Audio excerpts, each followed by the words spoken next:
Vraks, a planet most Imperials never thought about, until it broke the tedium of 1,000 supply ledgers. An armored gray rock orbiting a forgettable sun, filed under the Departamento Munitorum's Do Not Lose column. But Vraks mattered. It wasn't a paradise, a hive, or a glittering city world. Vraks was an armory world, a planet-sized warehouse of shells, tanks, lasguns, and the fuel that keeps humanity's meat grinder spinning. Deep in its citadel lay something else, holy relics in the Basilica of St. Leonis the Blind, drawing pilgrims and priests by the millions. Where faith is strong, corruption creeps. Enter Cardinal Astra Zafan, a preacher whose charisma curdled into ambition. After a failed officio assassinorum attempt on his life, Vraks erupted. Zafan's inner circle turned the Citadel's steward, garrison officers, and militia leaders. The planet seceded. Armories opened, trenches were dug, bunkers doubled, minefields spread like cancer. Cathedral walls were daubed with sigils, and the whisper of chaos rode every vox. By the time the Imperium grasped the scale, it was too late. Millions of traitors were already entrenched behind layered defenses under the Citadel's void shields. The Administratum didn't plan months. They calculated 12 years of siege and still underestimated what Vraks would cost. So the Emperor's hammer fell. The 88th Siege Army, drawn entirely from the death core of Krieg, marched to make the ledger balance in blood. What followed would last 17 years, kill millions, and grind a world into a quarantine beacon. This is the Siege of Vraks. Chapter 1. Vraks before the war. On the surface, Vraks was as dull as dirt. No natural beauty, no great cities, no rich culture. It existed only to serve. The people who lived there weren't citizens in any meaningful sense. They were workers and menials, cataloging crates of ammunition, repairing tanks they would never see deployed, and guarding relics they weren't permitted to touch. Vraks wasn't just about weapons. Deep in its vaults lay holy relics of the ecclesiarchy, bones of saints, shrouds steeped in martyrs' blood, icons believed to carry the Emperor's blessing. Those relics drew pilgrims and priests in their millions, and where faith concentrates, corruption creeps. Enter Cardinal Astra Zafan.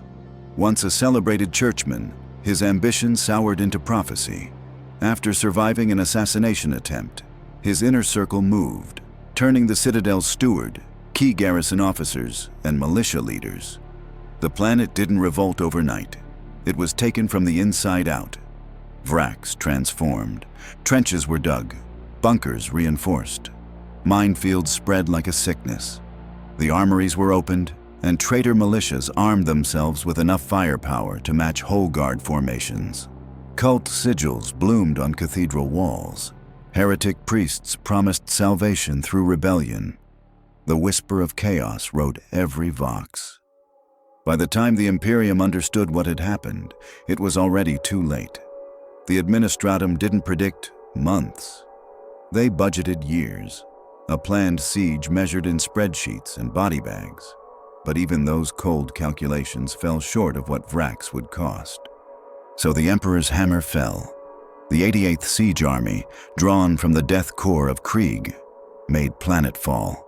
Masks on, shovels out, guns louder than thought. Vraks was about to descend into hell. Chapter 2. The First Years.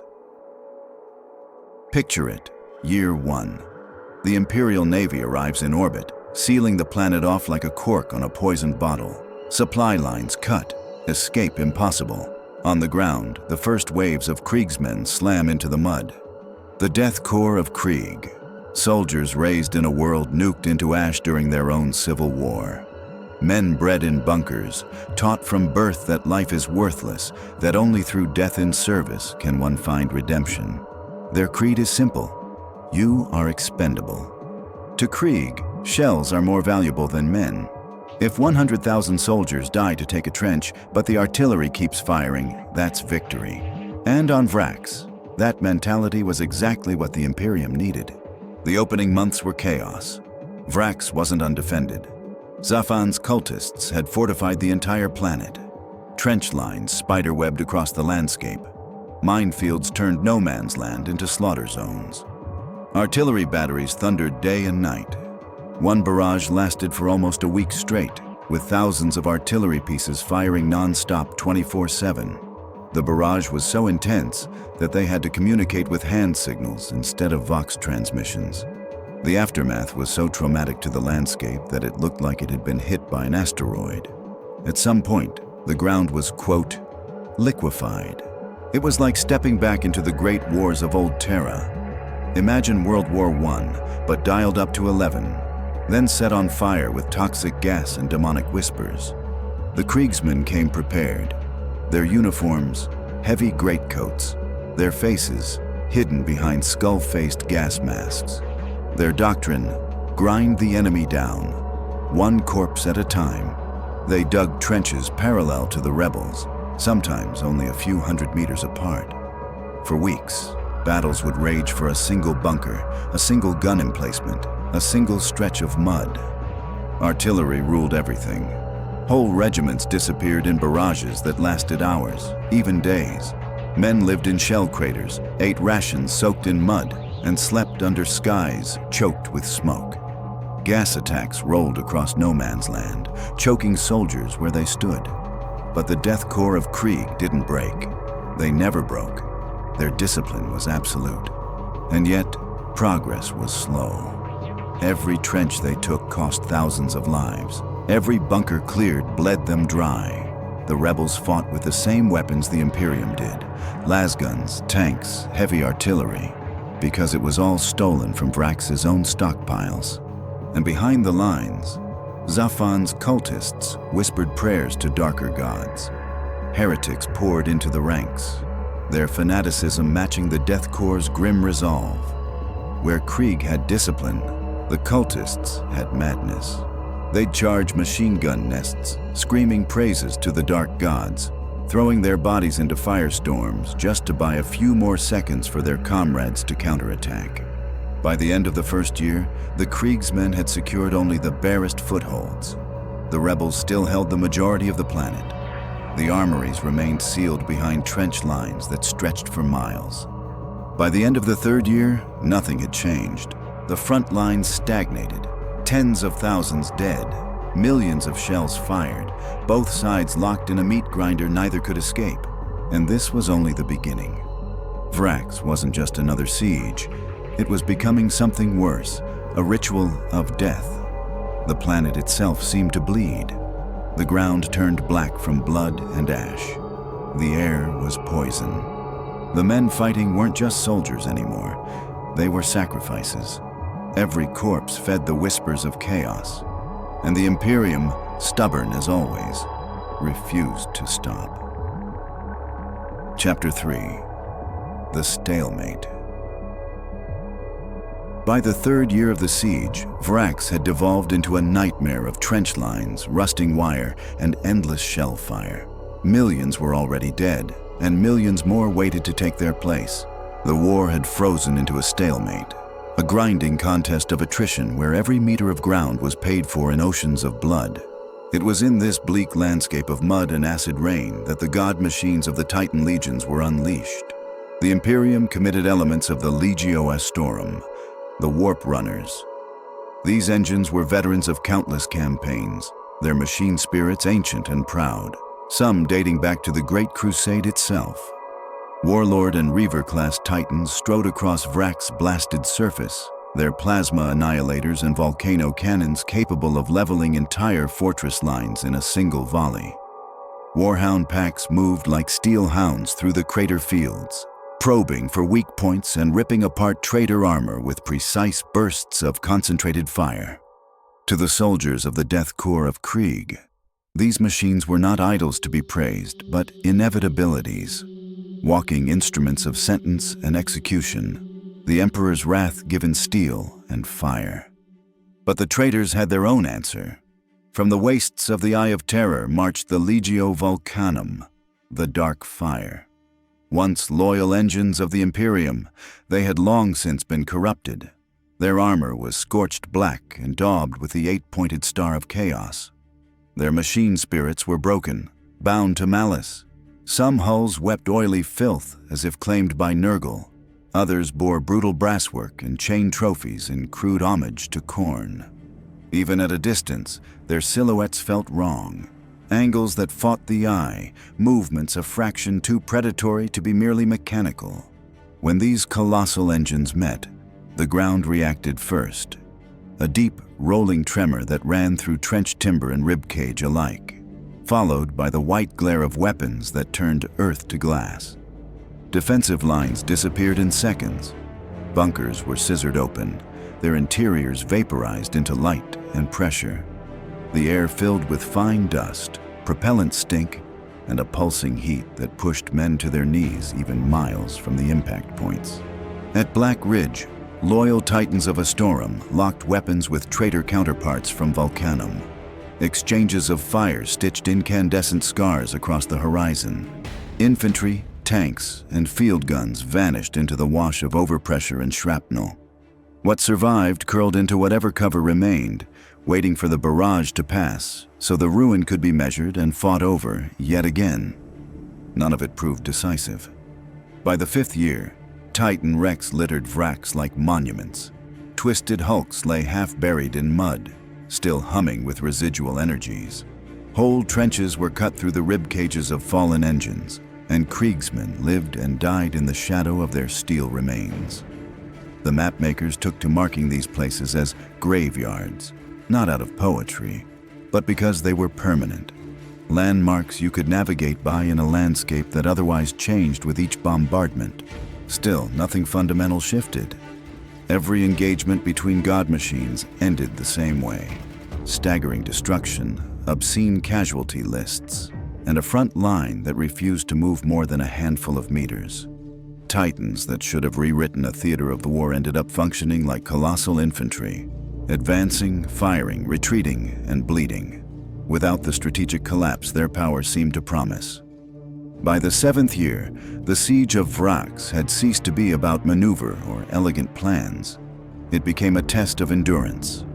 For the death corps of Krieg, who valued shells more than lives, it was war as penance. Orders obeyed, objectives taken, bodies left where they fell. For the traitors, who framed slaughter as sacrament, it was a sustained offering to the powers they served. And in the endless exchange, Vraks itself began to rot. The surface churned into a permanent wasteland of slagged soil and collapsed saps. The skies stayed black with poison.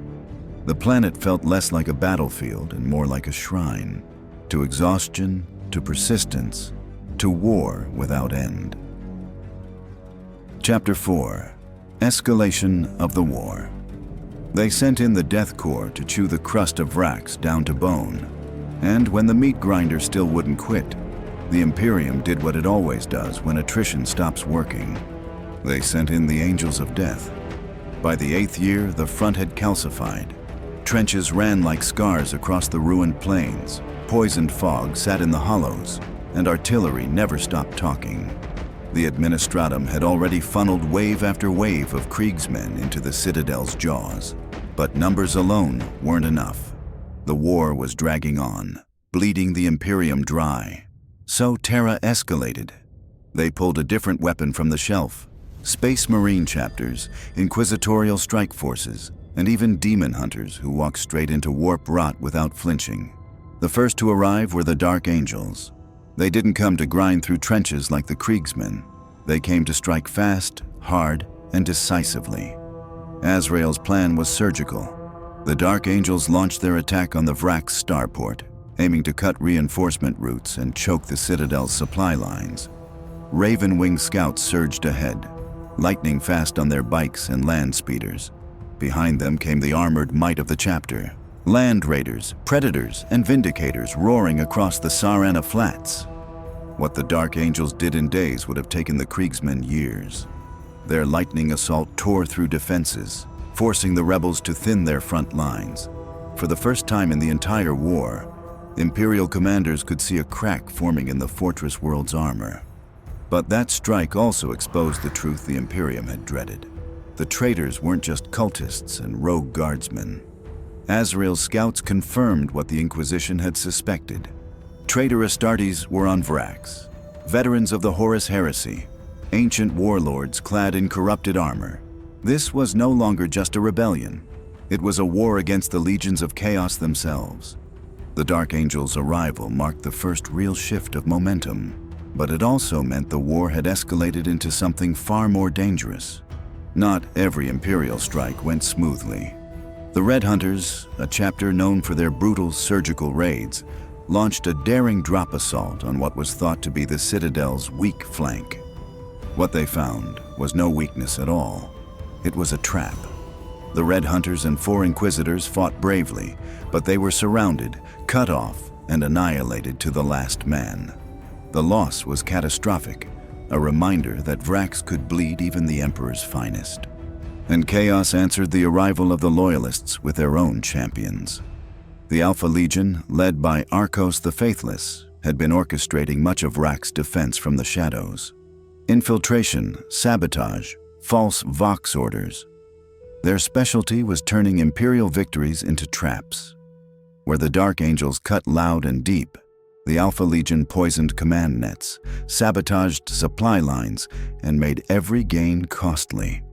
Their work meant that every Imperial step forward had to be paid for in blood, paranoia, and wasted time. But Arcos was far from the only traitor warlord to join the slaughter. The World Eaters descended on Vraks in waves of drop pods, their Khorne berserkers ripping into Krieg trench lines with chain axes and frothing rage. Entire sectors were lost in hours when the World Eaters landed. Their brutal assaults tore open defenses the Kriegsmen had spent years building. The Iron Warriors, masters of sieges, lent their expertise to the rebels.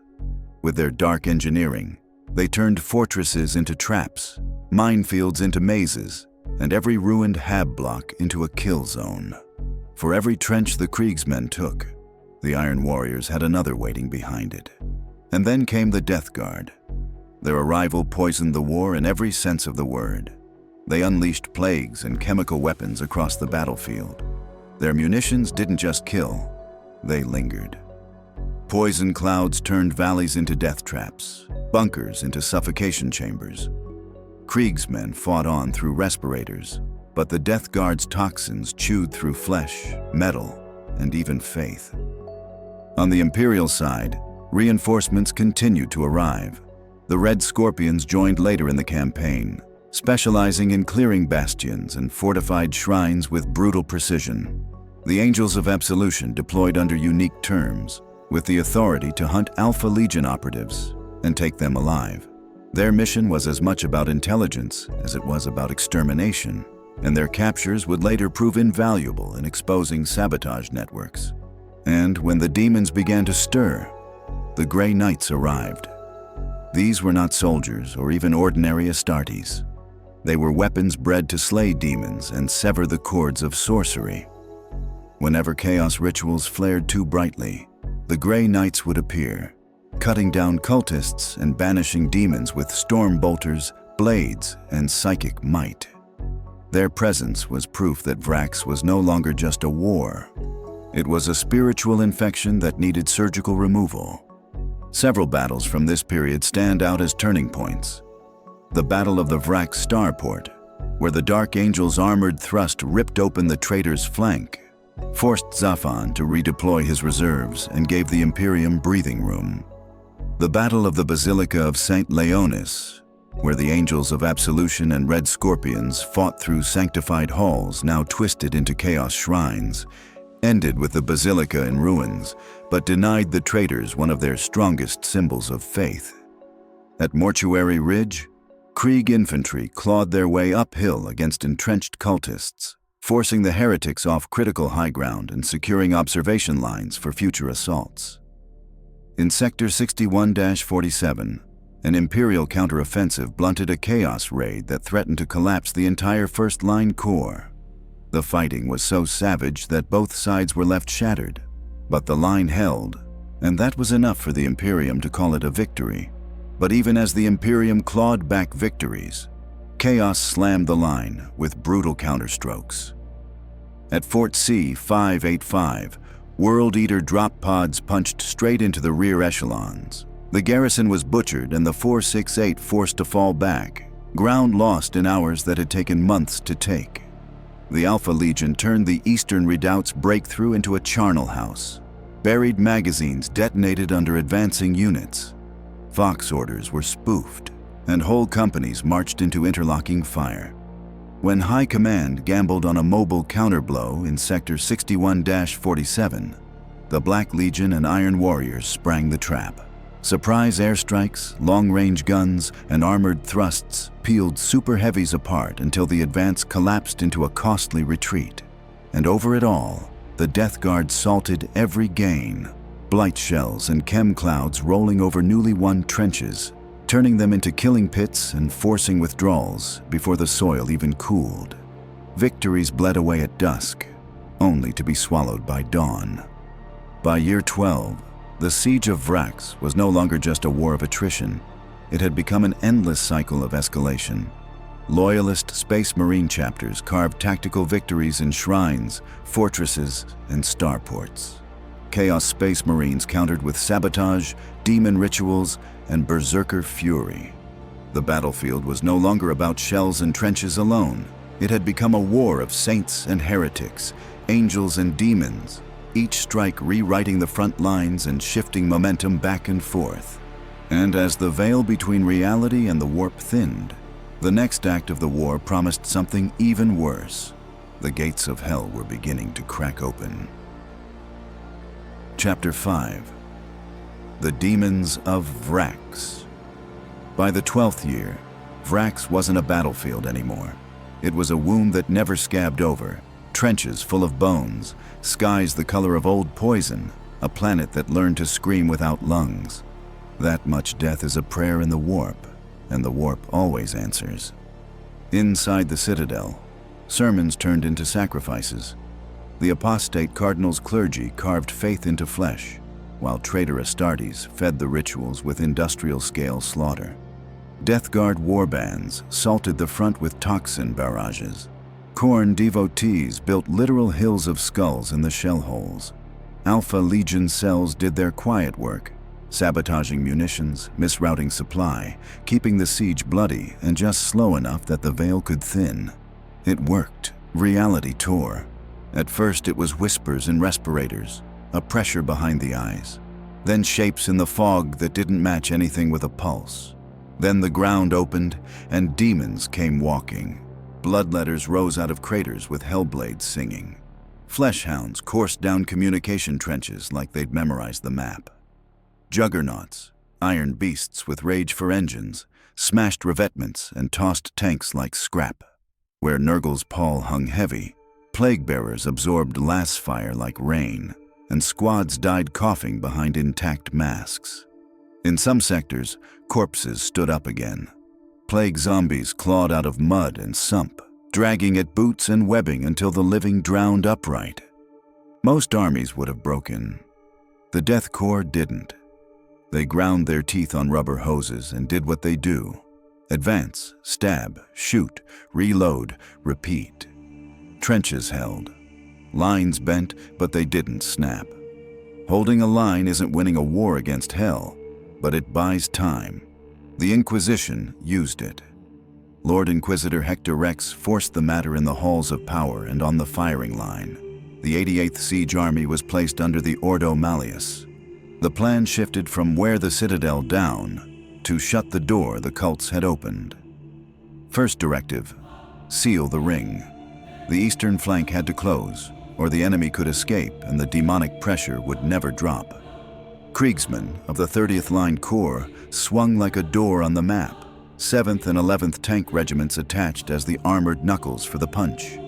Inquisitors were embedded at regiment HQs to stiffen resolve and authorize whatever counter-sorcery or chemical measures were required.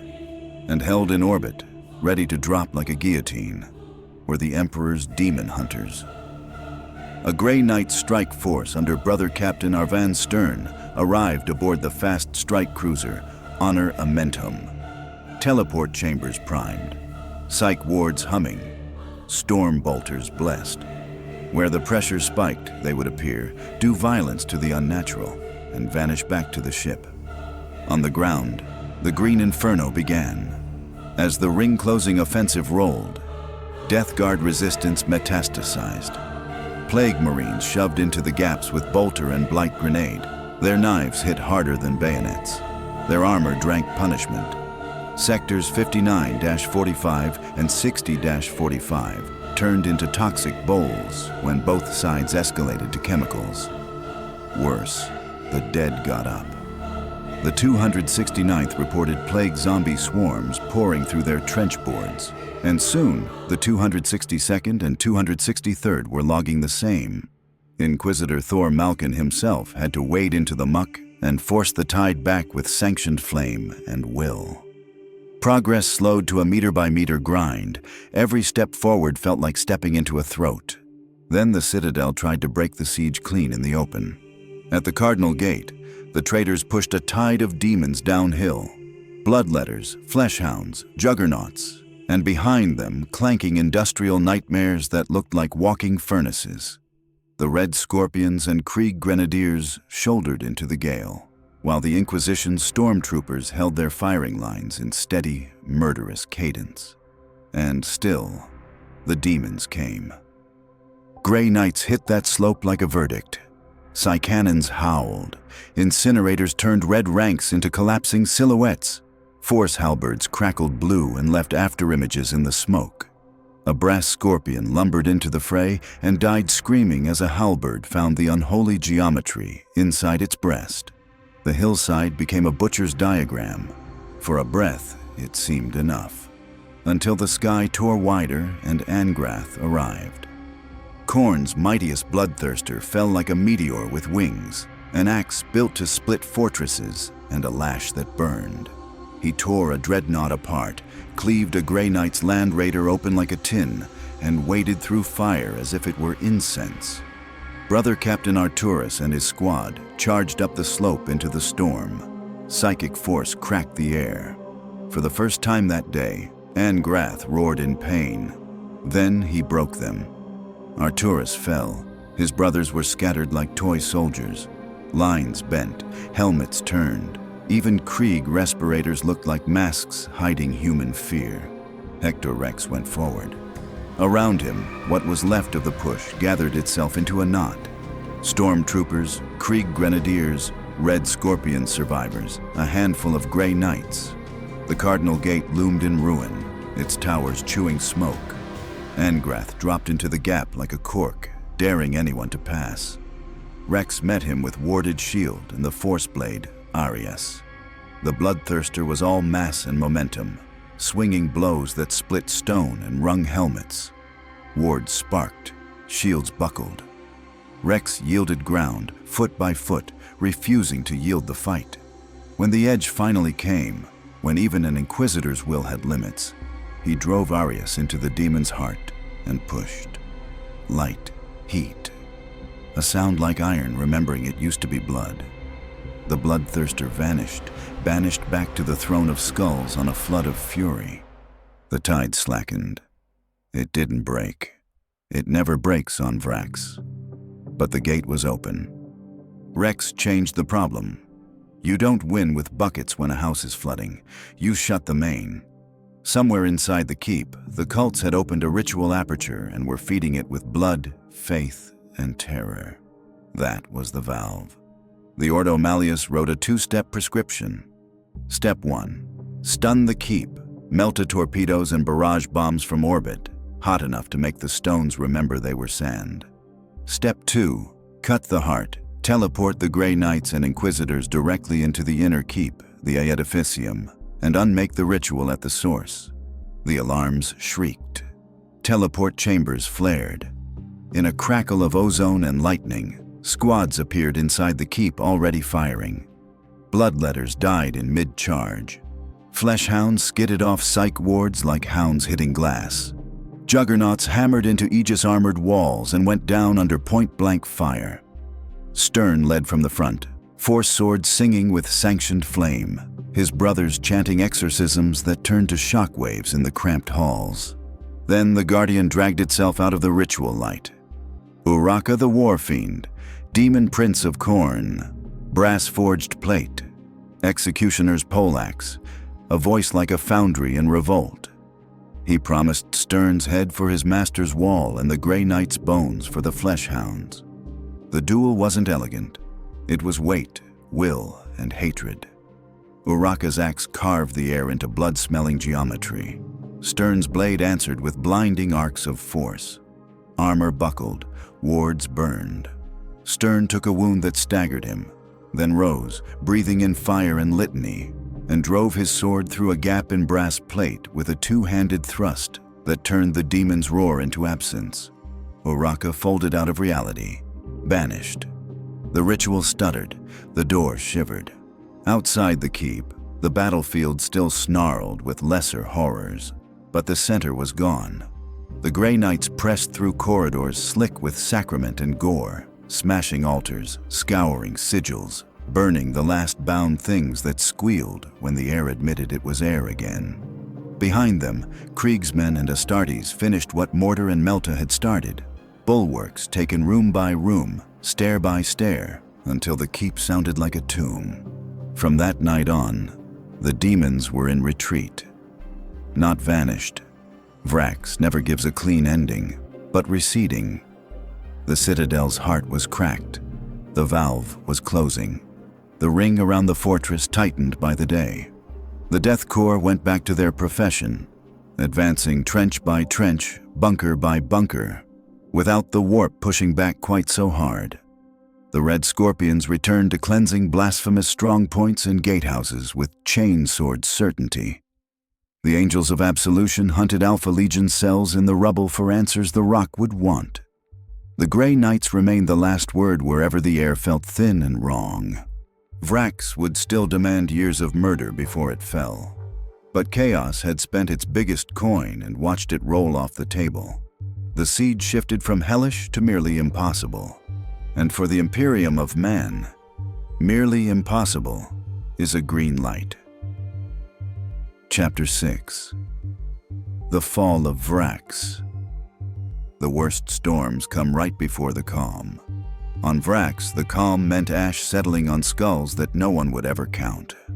Years 15 through 17 were the end game. The ring closing, the arteries cut, the fortress bled white, and the Imperium refusing to stop until the hill that had mocked them for nearly 2 decades finally went quiet. The plan was simple in shape and monstrous in detail. Tighten the noose, crack the curtain wall everywhere at once, and then gut the citadel from both the courtyard and the undercroft. 2 maps, one for the living, one for the tunnels. 2 clocks, one for shells, one for shovels. And an Inquisitor's will to bind it all together. The first hammer blow fell on the curtain wall at Gate 579-459. The 12th Line Corps massed the 143rd Regiment, with Commissar General Maw climbing into his Lehman Russ to lead the push from the front.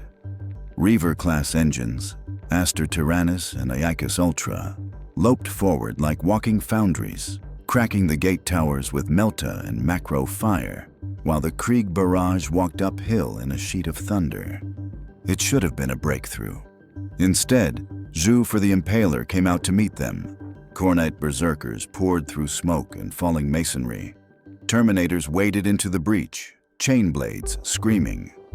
Somewhere in that meat grinder, Maw's tank took a killing hit. Thrown from the hatch, bleeding and half-deaf, he stood up to face a giant in red plate and a chain axe big enough to split a dreadnought. The power fist closed, and the 143rd steel spine snapped with it. For 2 more days, the Guard threw themselves into that gap, over rubble, into axes, and twice more they were thrown back. The gate finally began to die only when Iacus Ultra cored it with repeated Melta strikes, and the barrage turned the towers into avalanches. The breach would stand, but Zhufor had made sure the price was paid in regiments. Every approach to the citadel became a killing diagram, the men called the murder slopes. Ground churned to slag, then seeded with mines, then raked by defense lasers and heavy weapon pits dug behind the surviving parapets. Saturation airstrikes peeled the topsoil away and exposed more guns beneath. The first waves surged and were cut down. The second waves learned to crawl low and cut into the rubble. The third waves learned to bring Gorgons, demolishers, and infantry guns up the slope like they were pulling a house uphill by hand. Krieg dug as hard as they climbed. Sappers spider-webbed galleries beneath the walls, blasting voided pockets that collapsed into fighting chambers and rat runs. The traitors answered with their own horrors. Beasts loosed into black tunnels, plague-wrecked ogrins, and warp-twisted things that moved like nightmares.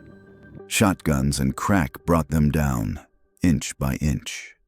Inquisitors stalked the galleries to keep the air clean of sorcery. And still the engineers kept digging. The Red Scorpions returned to make the breach that stuck. Their strike cruiser Arx Fidelis shouldered through defense laser fire long enough to hurl 1st Company Terminators straight into a shattered sector of the curtain wall. Assault squads dropped a teleport Homer under fire. Then the veterans arrived in a burst of blue lightning and started carving a red path through the rubble. Thunder hammers, storm shields, lightning claws singing. Krieg armor slammed in behind them. Finally, a section of the wall stayed dead. They handed the foothold to the Death Corps and bled their way back to orbit for the next mission. A door was open. The Citadel itself was the last blasphemy standing. Void shields crackling. The Basilica of St. Leonis broken-backed but still defiant above the main ward. Its courtyards and gatehouses bristling with veterans who'd survived a decade in hell. Lord Inquisitor Hector Rex promised there wouldn't be one stone left upon another when he was done, and the Navy obliged. Marauders plowed the sky. Bombards and Titans turned carved rock into landslides. The Basilica's great spire finally toppled under relentless shelling. The hills screamed and kept fighting. When the breachheads were secure and the outer wards buckled, fresh thunder rolled out of the void. The Angels of Absolution arrived. Battle barge Liberatori Delictum, strike cruiser Repentant, orders straight from Azrael. Their terms were non-negotiable. They would fight, but all Alpha Legion prisoners, especially Arcos the Faithless, would be theirs. Rex agreed. He needed the Citadel gutted, and the Unforgiven needed their quarry.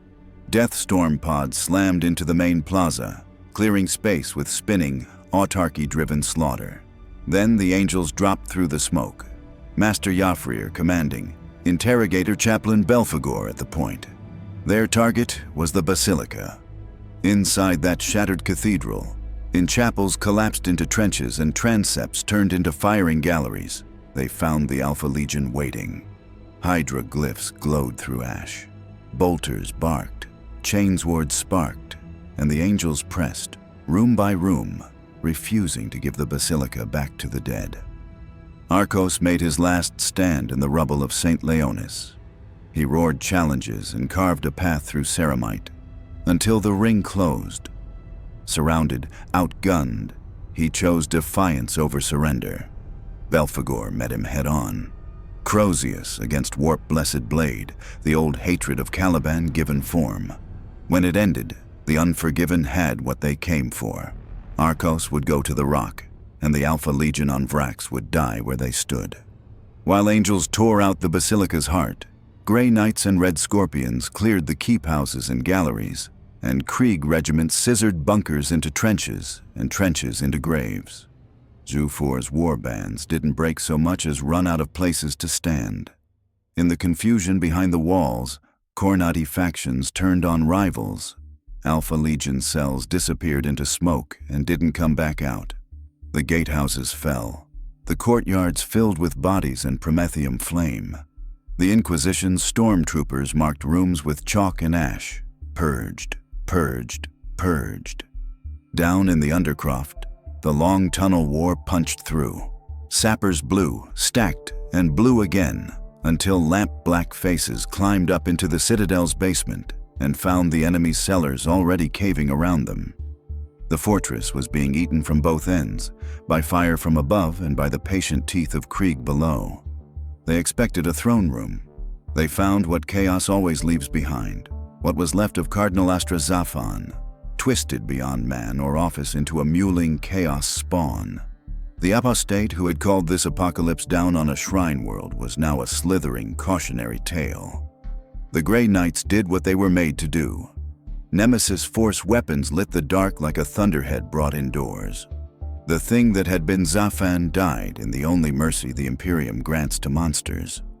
While the angels butchered Alpha Legionaries in the Basilica, their ships hunted in the black. The despoiler-class battleship Anarchy's Heart, the traitor anchor preying on Vraks shipping, lit its drives to run. Liberatory Delictum and Repentant ran it down, trading broadsides until the strike cruiser raked its engines and the battle barge finished the job. The traitor flagship died in a chain of reactor-bright blossoms, and with it died the last real chance for the Citadel's leadership to flee. The end didn't come as a banner raising. It came as a night when the Cardinal Gate didn't fire back, when the Vox carried more orders than screaming, when the last defenders of the inner keep were catalogued as corpses, prisoners, or stains. The ring was closed, the hill was taken. The Citadel fell not to a single heroic charge, but to months of knives, angels in the transepts, Grey Knights in the sanctum, Death Corps in every stairwell long enough to stack a squad. When the guns finally wound down, the Inquisition counted the victory like an autopsy.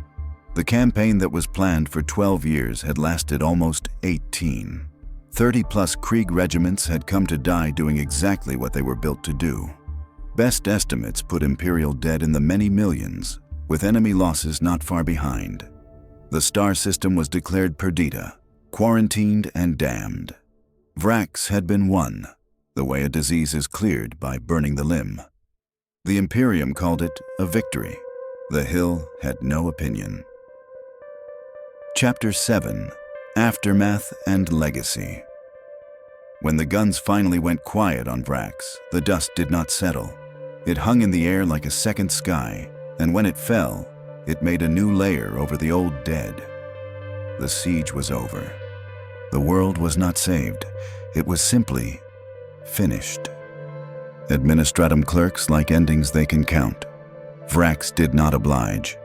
The numbers wobble, even in the most careful ledgers. Many millions is as close as the Imperium ever gets to honesty. Entire regiments of the Death Corps of Krieg ceased to exist as anything but a line in a casualty table and a crate of dog tags. Traitor loss estimates mirror the waste. A generation of heretics consumed, a dozen chaos war bands reduced to names on warrants and ash in courtyards. The Munitorum called it a victory.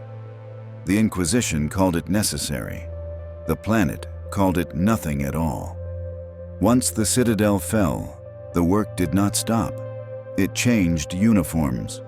Purge details walked the wreckage with flame and chalk, marking rooms and tunnels.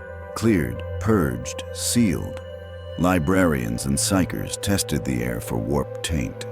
Inquisitors burned shrines until stone no longer remembered the shapes it had been forced into. Whatever could be decontaminated was. Whatever could not, burned.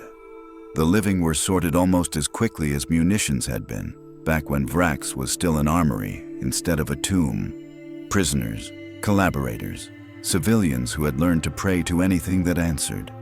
There were questions, and then there was silence. The Imperium does not put a shrine world back together after a wound like this. It quarantines. It stamps a seal that means "do not land." It files a report under words like perdita and quarantine class and moves the supply lines away. There would be no repopulation effort, no rebuilding, no pilgrim trail reopened to the Basilica of San Leonis. The Basilica was dead. The hill it stood on was dead, and the planet was a study in the different shapes death can take. Even the air was wrong. Too much chemical residue from years of gas warfare. Too much corpse smoke pulled deep into the soil. Too many places where reality had thinned and then healed over like bad scar tissue. Salvage crews came because the Imperium is too large to waste steel. Tanks were dragged out of pits, their hulls renumbered or stripped. Gun barrels were sawn off and shipped to foundries. Vox masts were cut down and stacked like wheat. Nothing touched by the warp was reissued. Those pieces were broken, blessed, and placed in containment or in pyres that turned the sky the color of old blood. What could not be moved became part of the new terrain.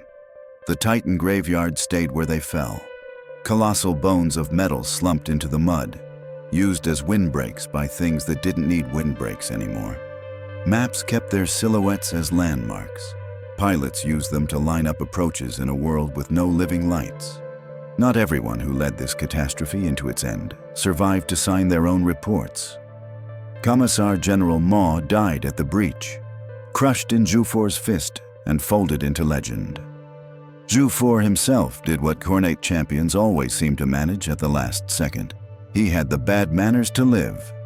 He left Vraks riding a wake of blood and engine roar, the world behind him too broken to keep him. The Angels of Absolution got what they came for. Arcos the Faithless in chains, bound for the rock, and questions asked in a tone that never expects lies.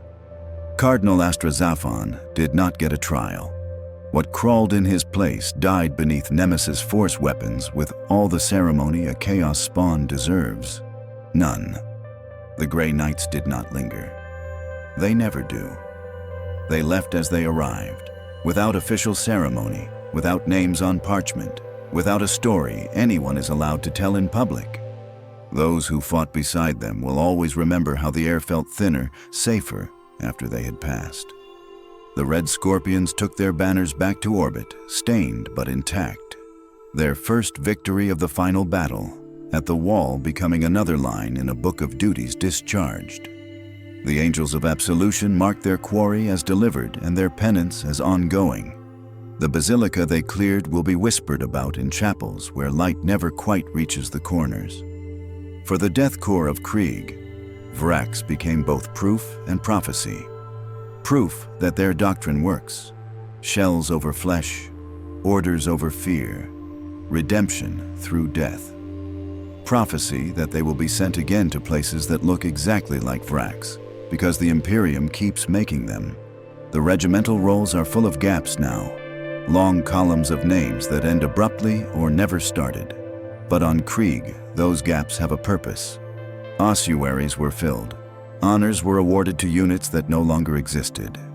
Colors were retired in rooms that smell of oil and dust and cold stone. And new birth batches were commissioned to replace the ones that did not come home. Doctrine changed, but only a little, because the Imperium does not learn the way a sane empire learns. What Vraks offered was a reassurance disguised as a lesson. Artillery supremacy remains king. Siege engineers decide whether you live in a trench or die in front of one. Space Marine strikes are the scalpel that opens a wound wide enough for the grinder to go to work. Ordo Malleus oversight is not a luxury when warp activity spikes. It is the only reason the war remains a war and not an infection that eats the sector. There were quiet memos too, written in the language of guilt the Imperium pretends not to speak. Warnings about plague zombie outbreaks and how quickly they can turn a trench into a mass grave with opinions. Notes on Khorne's drop assault patterns and the way they pair with Alpha Legion sabotage to turn a breakthrough into a trap. Reminders that Death Guard toxins don't respect lines on a map or orders shouted over a vox. They go where the wind pushes them, and they keep killing long after both sides have stopped. Among guardsmen who did not fight on Vraks, the story changed shape. It became a thing told in rattling troop cars and behind field stoves, a cautionary myth that smells like wet wool and promethium. If you see a world like Vraks on your orders, put your letters in the mail before you land. Among the clergy, it became a sermon about vigilance. This is what happens when a shrine becomes a state, and a man with a crow's ear starts thinking he hears the Emperor's voice in his own throat. Among the Navy, it's a study in what happens when you let a fortress get fed for too long. Among the Mechanicus, it's a line item. Parts recovered, parts cauterized, parts buried. Forever. What does a world like Vraks leave behind, besides paperwork and bones? A silence that isn't peace.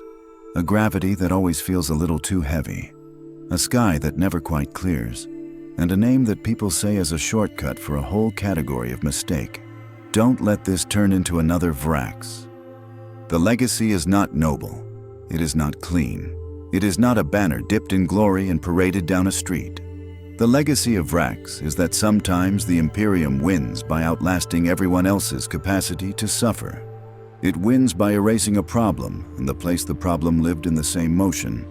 It wins by calling a wasteland secure. There will be no pilgrims on Vraks again. No relics carried out under a canopy while choirs sing. The choirs are gone. The relics are slag. The planet is a warning buoy with a horizon. And still, in 1,000 command bunkers across 1,000 war zones, a map pin will needle toward the next armory world, the next shrine world, the next whatever world that woke up one morning and discovered it had grown teeth. The lords will promise a quick operation. The Munitorum will schedule shipments. Somewhere, a young officer will believe them. Somewhere, the Kriegsmen will start to mobilize. Vraks proved the oldest truth of the 41st millennium. War does not end. It migrates. It burrows. It waits. In the grim darkness of the far future, victory often sounds like this. A clerk stamping a file that says, "Resolved." A quarantine beacon pulsing on a dead world, and an army already on the move toward the next place that will need to be killed in order to be saved. The Imperium called Vraks a win. It was a slaughter, a slugfest, a permanent scar to the galaxy, but still a win. Rotten lore, baby.